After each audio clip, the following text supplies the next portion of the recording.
Hello, my darlings. How are you today? I hope your day was very good.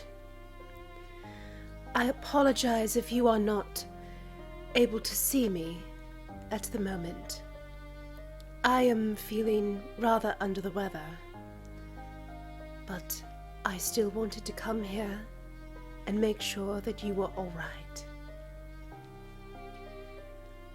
I hope you have drank your water today, and that you have also eaten some food.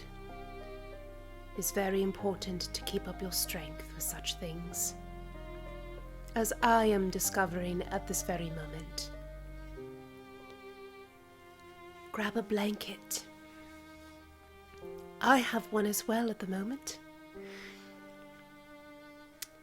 Find somewhere comfortable to rest your bones, and we shall begin with tonight's story,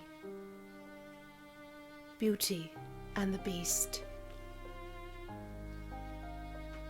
Once upon a time, in a very far-off country, there lived a merchant who had been so fortunate in all his undertakings that he was enormously rich. As he had, however, 6 sons and 6 daughters, he found that his money was not too much to let them have everything they fancied, as they were accustomed to. But one day, a most unexpected misfortune befell them. Their house caught fire and was speedily burnt to the ground, with all the splendid furniture, the books, pictures, gold, silver, and precious goods it contained. And this was only the beginning of their troubles. Their father, who had until this moment prospered in all ways, suddenly lost every ship he had upon the sea, either by dint of pirates, shipwreck, or fire.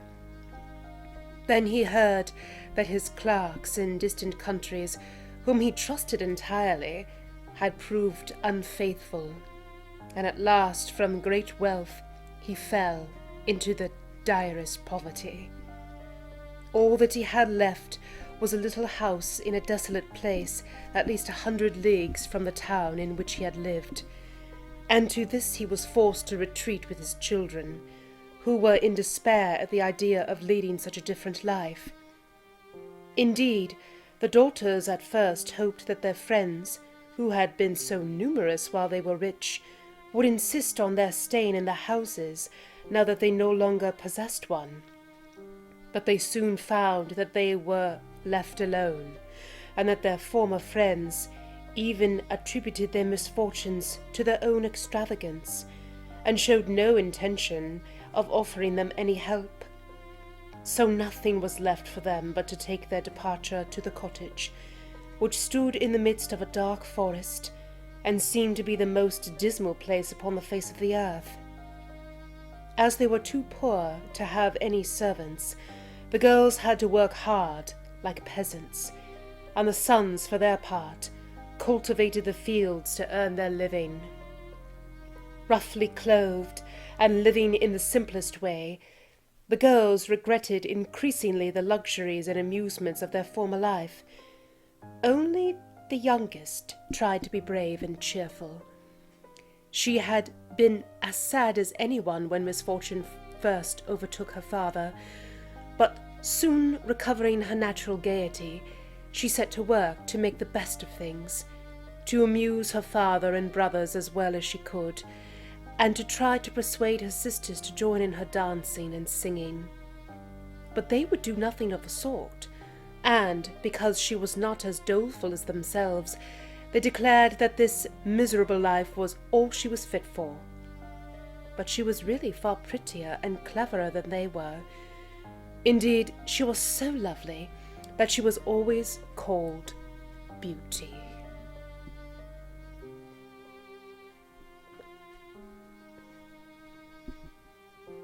After 2 years, when they were all beginning to get used to their new life, something happened to disturb their tranquillity. The father received the news that one of his ships, which he had believed to be lost, had come safely into port with a rich cargo.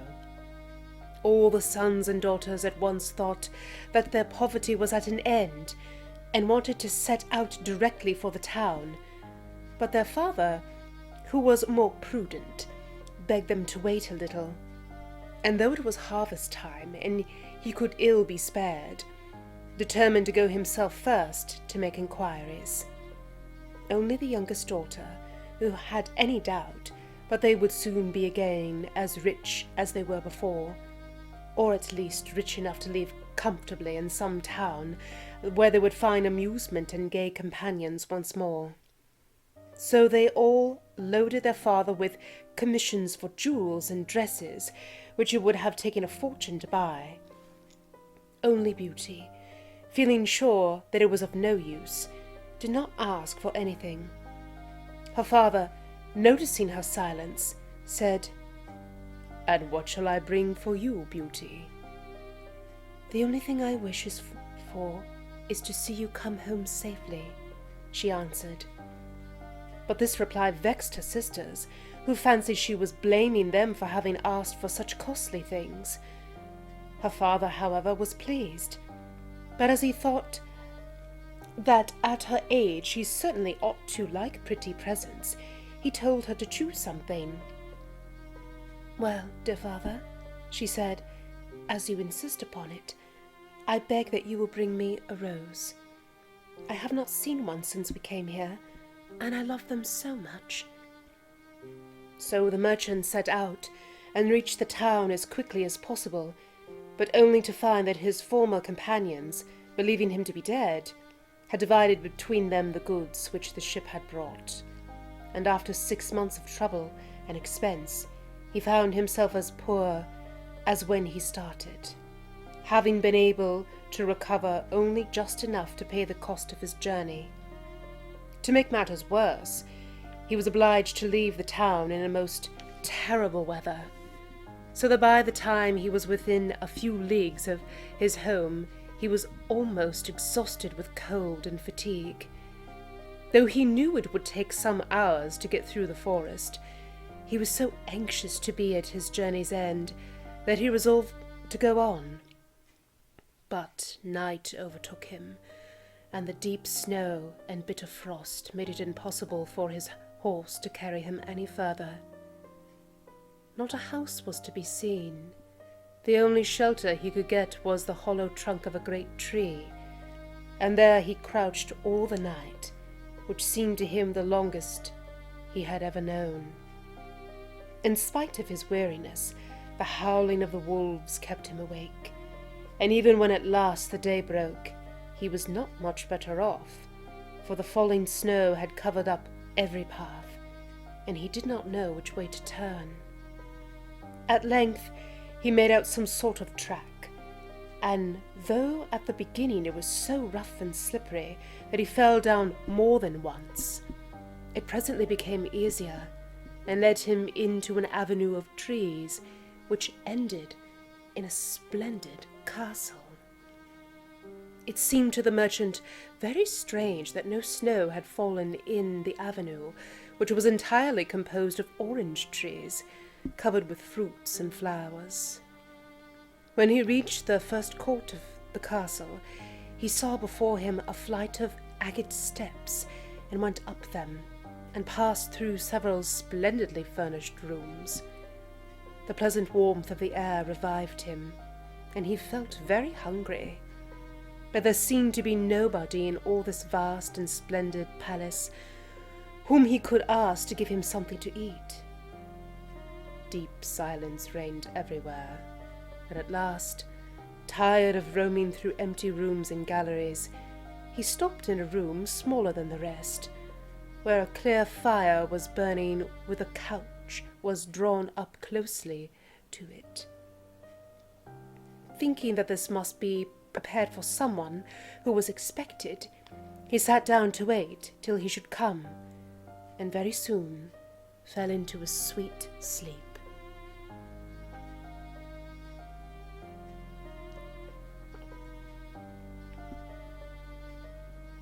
When his extreme hunger awakened him after several hours, he was still alone, but a little table, upon which was a good dinner, had been drawn up close to him, and as he had eaten nothing for 24 hours, he lost no time in beginning his meal, hoping that he might soon have an opportunity of thanking his considerate entertainer, whoever it might be.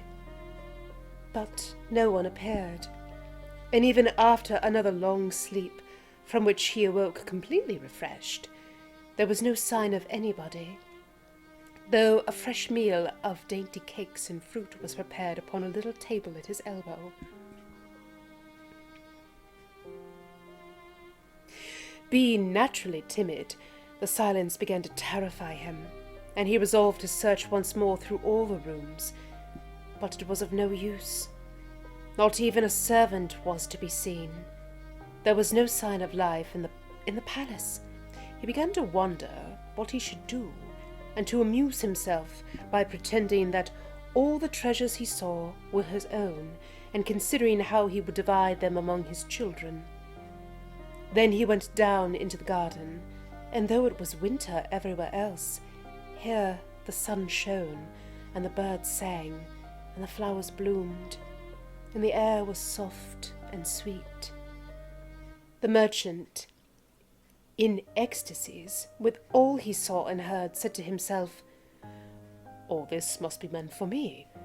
I will go this minute and bring my children to share all these delights." In spite of being so cold and weary when he reached the castle, he had taken his horse to the stable to feed it. Now he thought he would saddle it for his homeward journey, and he turned down the path which led to the stable.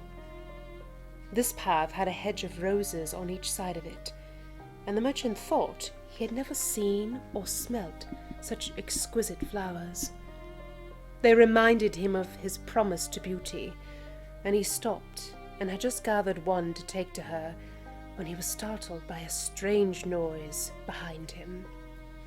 Turning round, he saw a frightful beast, which seemed to be very angry, and said in a terrible voice, "Who told you that you might gather my roses?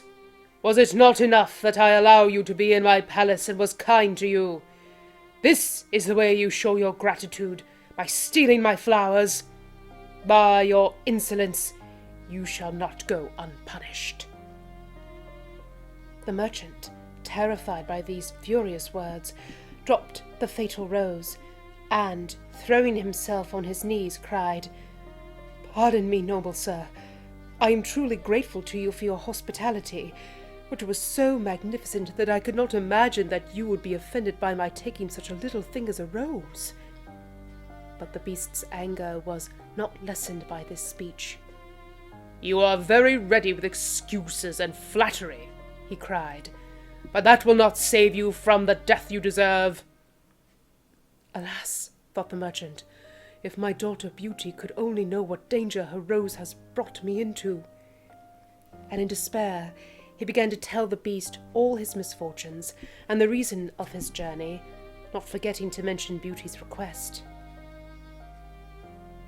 "A king's ransom would hardly have procured all that my other daughters asked," he said, "but I thought that I might at least take Beauty her rose. I beg you to forgive me, for you see I meant no harm." The beast considered for a moment, and then he said, in a less furious tone, "I will forgive you on one condition. That is, that you will give me one of your daughters." "Ah!" cried the merchant, "if I were cruel enough to buy my own life at the expense of one of my children's, what excuse could I invent to bring her here?" "No excuse would be necessary," answered the beast. "If she comes at all, she must come willingly. On no other condition will I have her. See if any one of them is courageous enough and loves you well enough to come and save your life. You seem to be an honest man, so I will trust you to go home. I give you a month to see if either of your daughters will come back with you and stay here to let you go free. If neither of them is willing, you must come alone, after bidding them goodbye forever." for then you will belong to me. And do not imagine that you can hide from me, for if you fail to keep your word, I will come and fetch you," added the beast grimly. The merchant accepted this proposal, though he did not really think that any of his daughters would be persuaded to come. He promised to return at the time appointed, and then, anxious to escape from the presence of the beast, he asked permission to set off at once. But the beast answered that he could not go until the next day. "Then you will find a horse ready for you," he said. "Now go and eat your supper, and await my orders." The poor merchant, more dead than alive, went back to his room, where the most delicious supper was already served on a little table which was drawn up before a blazing fire. But he was too terrified to eat, and only tasted a few of the dishes, for fear the beast should be angry if he did not obey his orders. When he had finished, he heard a great noise in the next room, which he knew meant that the beast was coming.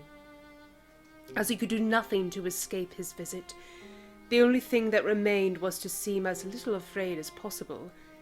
So when the beast appeared and asked roughly if he had supped well, the merchant answered humbly that he had, thanks to his host's kindness. Then the beast warned him to remember their agreement and to prepare his daughter exactly for what she had to expect. "Do not get up tomorrow," he added, "until you see the sun and hear a golden bell ring. Then you will find your breakfast waiting for you here, and the horse you are to ride will be ready in the courtyard. He will also bring you back again when you come with your daughter a month hence. Farewell. Take a rose to Beauty, and remember your promise." The merchant was only too glad when the beast went away, and though he could not sleep for sadness, he lay down until the sun rose.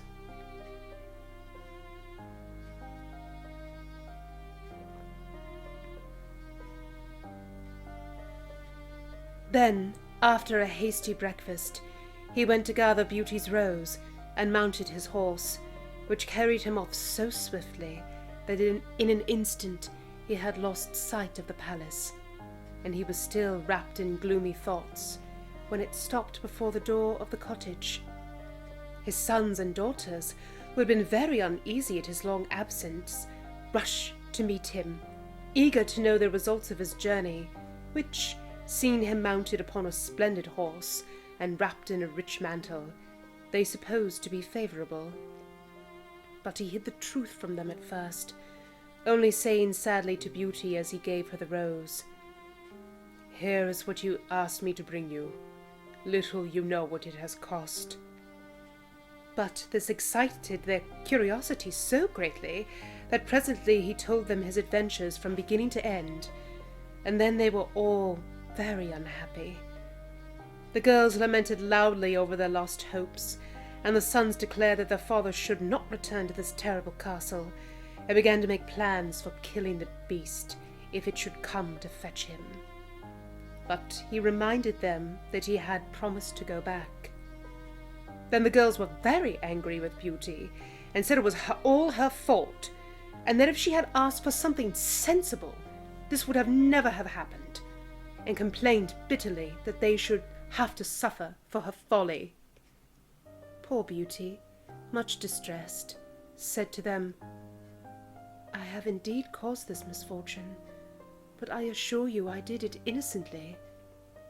Who could have guessed that to ask for a rose in the middle of summer would cause so much misery? As I did the mischief, it is only just that I should suffer for it. I will therefore go back with my father to keep his promise." At first, nobody would hear of this arrangement, and her father and brothers, who loved her dearly, declared that nothing should make them let her go. But Beauty was firm. As the time drew near, she divided all her little possessions between her sisters, and said goodbye to everything she loved. And when the fatal day came, she encouraged and cheered her father as they mounted together the horse which had brought him back. It seemed to fly rather than gallop, but so smoothly that Beauty was not frightened. Indeed, she would have enjoyed the journey if she had not feared what might happen to her at the end of it. Her father still tried to persuade her to go back, but in vain. While they were talking, the night fell, and then, to their great surprise, wonderful coloured lights began to shine in all directions, and splendid fireworks blazed out before them. All the forest was illuminated by them, and even felt pleasantly warm, though it had been bitterly cold before. This lasted until they reached the avenue of orange trees, where statues holding flaming torches, and when they got nearer to the palace, they saw that it was illuminated from the roof to the ground, and music sounded softly from the courtyard. "The beast must be very hungry," said Beauty, trying to laugh, "if he makes all this rejoicing over the arrival of his prey." But in spite of her anxiety, she could not help admiring all the wonderful things she saw. The horse stopped at the foot of the flight of steps leading to the terrace, and when they had dismounted, her father led her to the little room he had been in before, where they found a splendid fire burning, and the table daintily spread with a delicious supper. The merchant knew that this was meant for them, and Beauty, who was rather less frightened now that she had passed through so many rooms and seen nothing of the beast, was quite willing to begin, for her long ride had made her very hungry.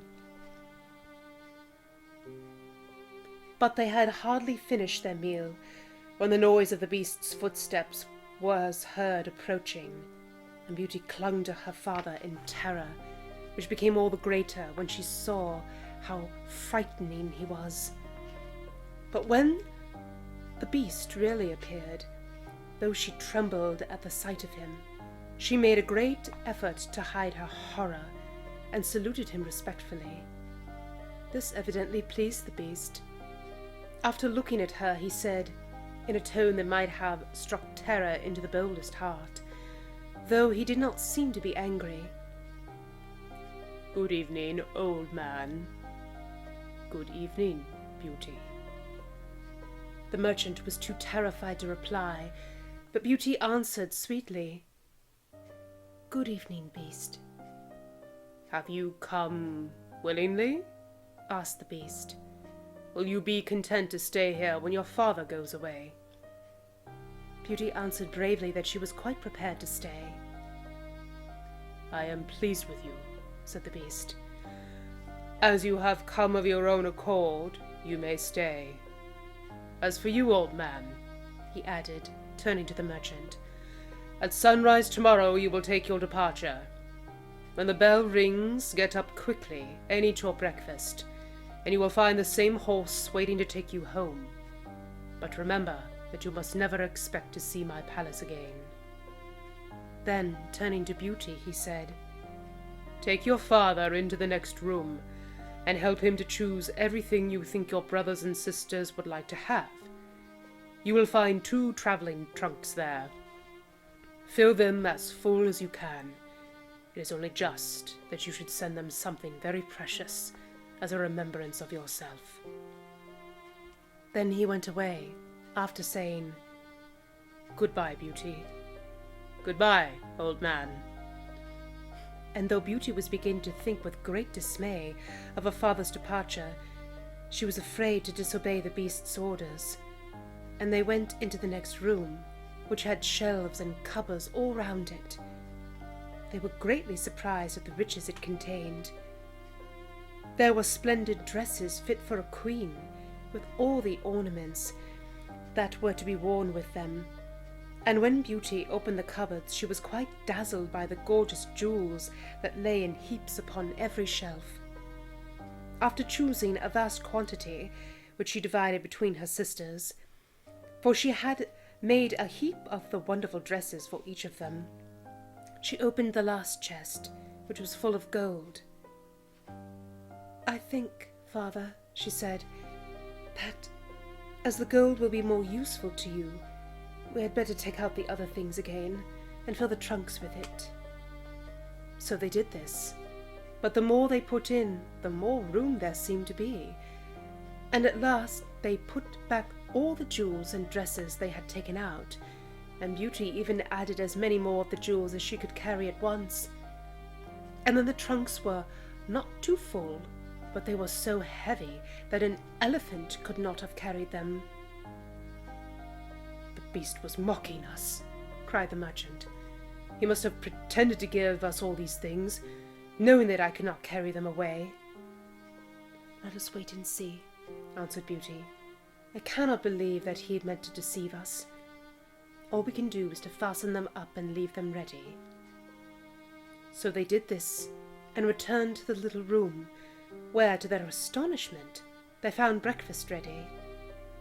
The merchant ate his with a good appetite, as the beast's generosity made him believe that he might perhaps venture to come back soon and see Beauty. She felt sure that her father was leaving her forever, so she was very sad when the bell rang sharply for the second time, and warned them that the time was come for them to part. They went down to the courtyard, where 2 horses were waiting, one loaded with 2 trunks, the other for him to ride. They were pawing the ground in their impatience to start, and the merchant was forced to bid Beauty a hasty farewell, and as soon as he was mounted, he went off at such a pace that she lost sight of him in an instant. Then Beauty began to cry, and wandered sadly back to her own room.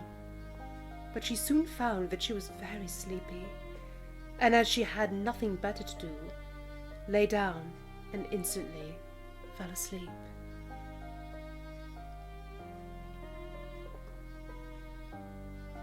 And then she dreamed that she was walking by a brook bordered with trees, and lamenting her sad fate, when a young prince, handsomer than anyone she had ever seen, and with a voice that went straight to her heart, came and said to her, "Ah, Beauty, you are not so unfortunate as you suppose. Here you will be rewarded for all you have suffered elsewhere. Your every wish shall be gratified. Only try to find me out, no matter how I may be disguised, as I love you dearly, and in making me happy, you will find your own happiness. Be as true-hearted as you are beautiful, and we shall have nothing left to wish for." "What can I do, Prince, to make you happy?" said Beauty. "Only be grateful," he answered, "and do not trust too much your eyes. And, above all, do not desert me until you have saved me from my cruel misery." After this, she thought she found herself in a room with a stately and beautiful lady who said to her, "Dear Beauty, try not to regret all you have left behind you, for you are destined to a better fate. Only do not let yourself be deceived by appearances." Beauty found her dreams so interesting that she was in no hurry to awaken, but presently the clock roused her by calling her name softly 12 times, and then she got up and found her dressing table set out with everything she could possibly want. And when her toilette was finished, she found dinner was waiting in the room next to hers. But dinner does not take very long when you are all by yourself, and very soon she sat down cosily in the corner of the sofa and began to think about the charming prince she had seen in her dream. "He said I could make him happy," said Beauty to herself. "It seems, then, that this horrible beast keeps him a prisoner. How can I set him free? I wonder why they both told me not to trust to appearances. I don't understand it. But, after all, it was only a dream, so why should I trouble myself about it? I had better go and find something to do to amuse myself."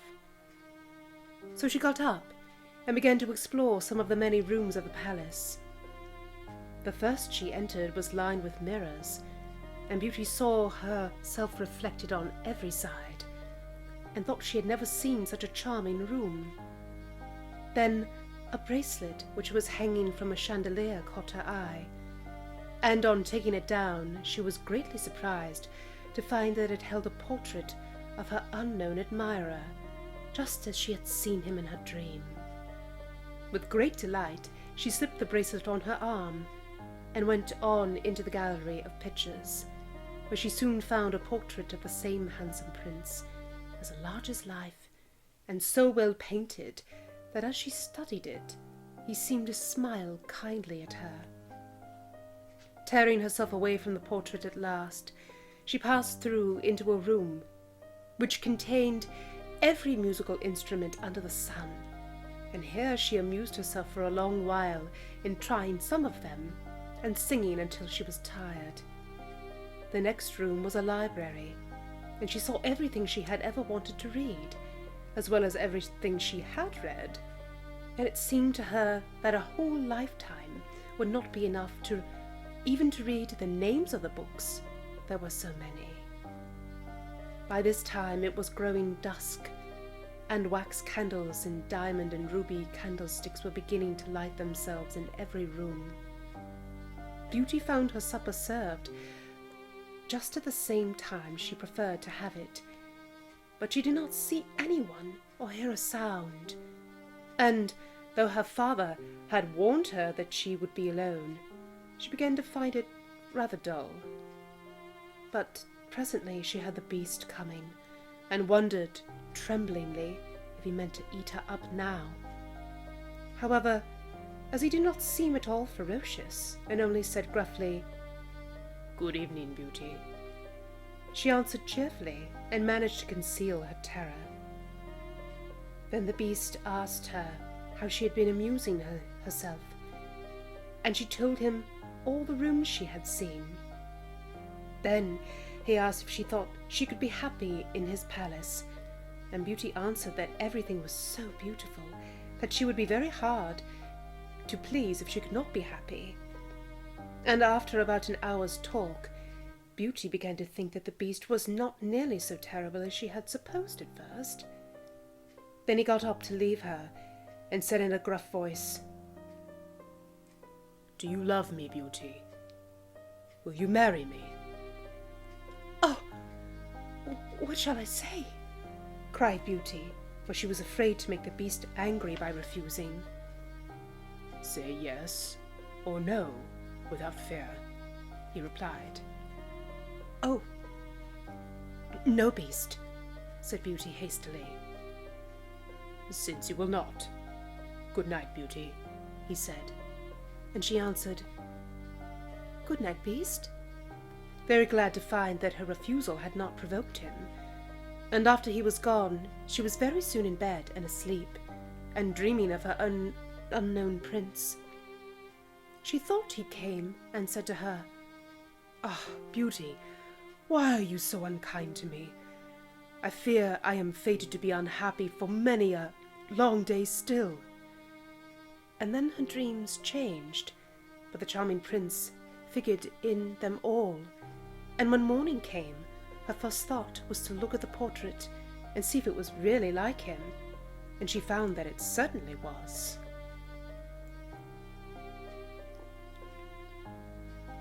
This morning she decided to amuse herself in the garden, for the sun shone and all the fountains were playing, but she was astonished to find that every place was familiar to her, and she presently came to the brook where the myrtle trees were growing, where she had first met the prince in her dream, and that made her think more than ever that he must be kept a prisoner by the beast.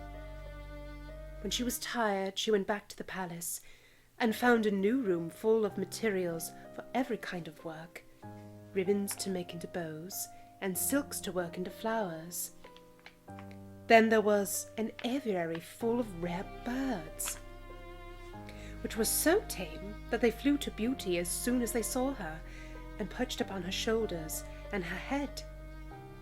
"Pretty little creatures," she said, "how I wish that your cage was nearer to my room, that I might often hear you sing." So saying, she opened a door, and found to her delight that it led into her own room, though she had thought it was quite the other side of the palace. There were more birds in a room farther on, parrots and cockatoos that could talk, and they greeted Beauty by name. Indeed, she found them so entertaining that she took one or two back to her room, and they talked to her while she was at supper, after which the Beast paid her his usual visit, and asked her the same questions as before, and then with a gruff "good night," he took his departure, and Beauty went to bed to dream of her mysterious prince. The days passed swiftly in different amusements, and after a while Beauty found out another strange thing in the palace, which often pleased her when she was tired of being alone. There was one room which she had not noticed particularly. It was empty, except that under each of the windows stood a very comfortable chair. And the first time she had looked out of the window, it had seemed to her that a black curtain prevented her from seeing anything outside. But the second time she went into the room, happening to be tired, she sat down in one of the chairs, when instantly the curtain was rolled aside, and the most amusing pantomime was acted before her. There were dances, and coloured lights, and music, and pretty dresses. It was all so gay that Beauty was in ecstasies. After that, she tried the other 7 windows in turn, and there was some new and surprising entertainment to be seen from each of them, so that Beauty could never feel lonely any more. Every evening after supper, the Beast came to see her, and always before saying good night, asked her in his terrible voice, "Beauty, will you marry me?" And it seemed to Beauty, now she understood him better, that when she said, "No, Beast," he went away quite sad.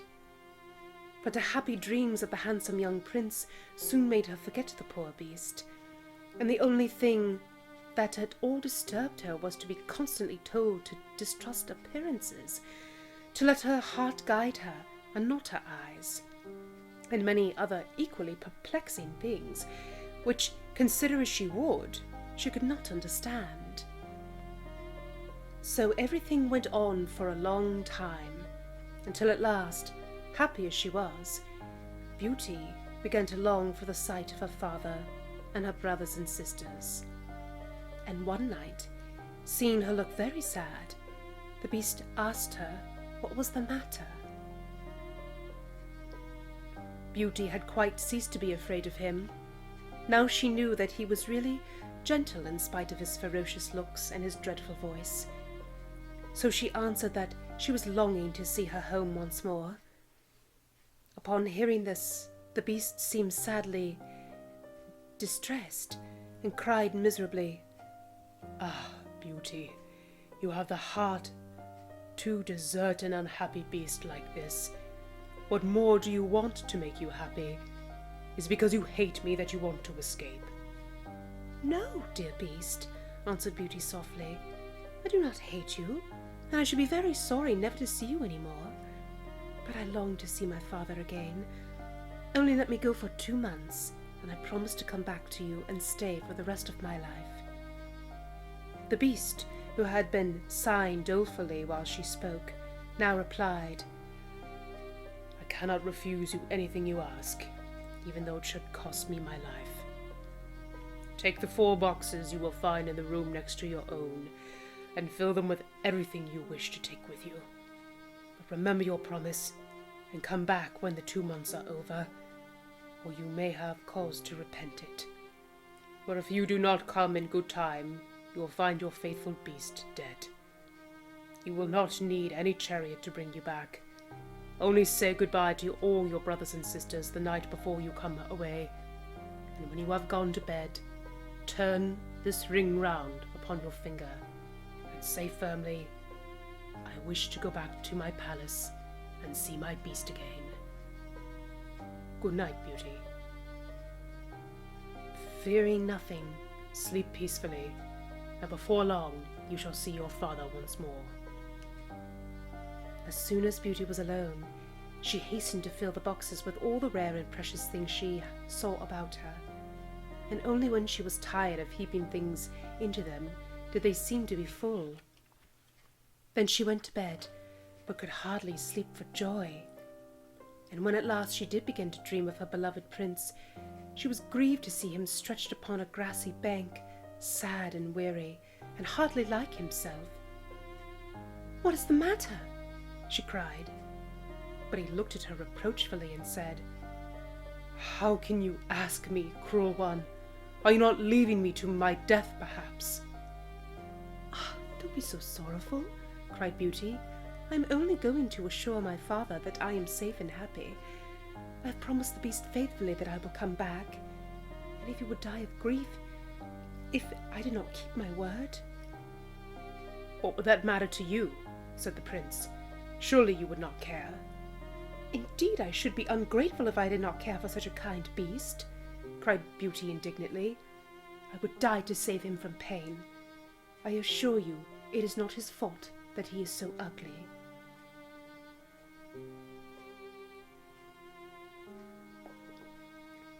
Just then, a strange sound woke her. Someone was speaking not very far away, and opening her eyes, she found herself in a room she had never seen before, which was certainly not nearly so splendid as those she was used to in the beast's palace. Where could she be? She got up and dressed hastily, and then saw that the boxes she had packed the night before were all in the room. While she was wondering by what magic the beast had transported them and herself to the strange place, she suddenly heard her father's voice, and rushed out and greeted him joyfully. Her brothers and sisters were all astonished at her appearance, as they had never expected to see her again, and there was no end to the questions they asked her. She had also much to hear about what had happened to them while she was away, and of her father's journey home. But when they heard that she had only come to be with them for a short time, and they must go back to the beast's palace forever, they lamented loudly. Then Beauty asked her father what he thought could be the meaning of her strange dreams, and why the prince constantly begged her not to trust to appearances. After much consideration, he answered, "You tell me yourself that the beast, frightful as he is, loves you dearly, and deserves your love and gratitude for his gentleness and kindness. I think the prince must mean you understand that you ought to reward him by doing as he wishes to you, in spite of his ugliness." Beauty could not help seeing that this seemed very probable. Still, when she thought of her dear prince, who was so handsome, she did not feel at all inclined to marry the beast. At any rate, for 2 months she need not decide, but could enjoy herself with her sisters. But though they were rich now, and lived in a town again, and had plenty of acquaintances, Beauty found that nothing amused her very much, and she often thought of the palace, where she was so happy, especially as at home she never once dreamed of her dear prince. She felt quite sad without him. Then her sisters seemed to have got quite used to being without her, and even found her rather in a way so she would not have to be sorry when the 2 months were over, but for her fathers and brothers, who begged her to stay, and seemed so grieved at the thought of her departure that she had not the courage to say goodbye to them. Every day when she got up, she meant to say it at night, and when night came she would put it off again, until at last she had a dismal dream which helped her to make up her mind. She thought she was wandering in a lonely path in the palace gardens, when she heard groans which seemed to come from some bushes hiding the entrance of a cave, and, running quickly to see what could be the matter, she found the beast stretched out upon his side, apparently dying. He reproached her faintly with being the cause of his distress, and at the same moment a stately lady appeared and said very gravely, "Ah, Beauty, you are only just in time to save his life. See what happens when people do not keep their promises. If you had delayed 1 day more, you would have found him dead." Beauty was so terrified by this dream that the next morning she announced her intention to go back at once. And that very night she said goodbye to her father and all her brothers and sisters. And as soon as she was in bed, she turned her ring round upon her finger and said firmly, "I wish to go back to my palace and see my beast again," as she had been told to do. Then she fell asleep instantly, and only woke up to hear the clock saying, "Beauty, Beauty," 12 times in its musical voice, which told her at once that she was really in the palace once more. Everything was just as before, and her birds were so glad to see her. But Beauty thought she had never known such a long day, but she was so anxious to see the beast again that she felt as if supper time would never come. But when it did come, and no beast appeared, she was really frightened. So after listening and waiting for a long time, she ran down into the garden to search for him. Up and down the paths and avenues ran poor Beauty, calling in vain for him, for no one answered, and not a trace of him could she find, until at last, quite tired, she stopped for a minute's rest, and saw that she was standing opposite the shady path she had seen in her dreams. She rushed down it, and, sure enough, there was the cave, and in it lay the beast, asleep, as Beauty thought. Quite glad to have found him, she ran up and stroked his head, but to her horror he did not move or open his eyes. "Oh, he's dead, and it is all my fault," said Beauty, crying bitterly. But then, looking at him again, she fancied he still breathed, and, hastily fetching some water from the nearest fountain, she sprinkled it over his face, and to her great delight he began to revive. "Oh, beast, how you frightened me!" she cried. "I never knew how much I loved you until just now, when I feared I was too late to save your life."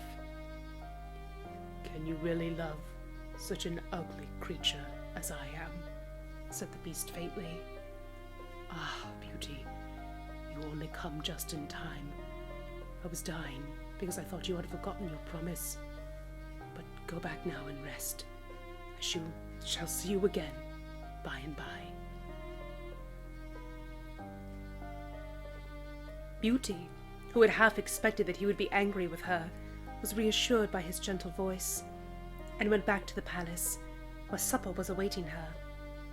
And afterwards the beast came in as usual, and he talked about the time she had spent with her father, asking if she had enjoyed herself, and if they had all been glad to see her.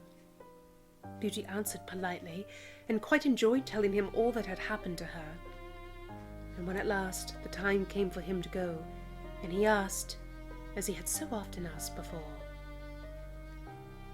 "Beauty, will you marry me?" she answered softly, "Yes, dear beast." As she spoke, a blaze of light sprang up before the windows of the palace.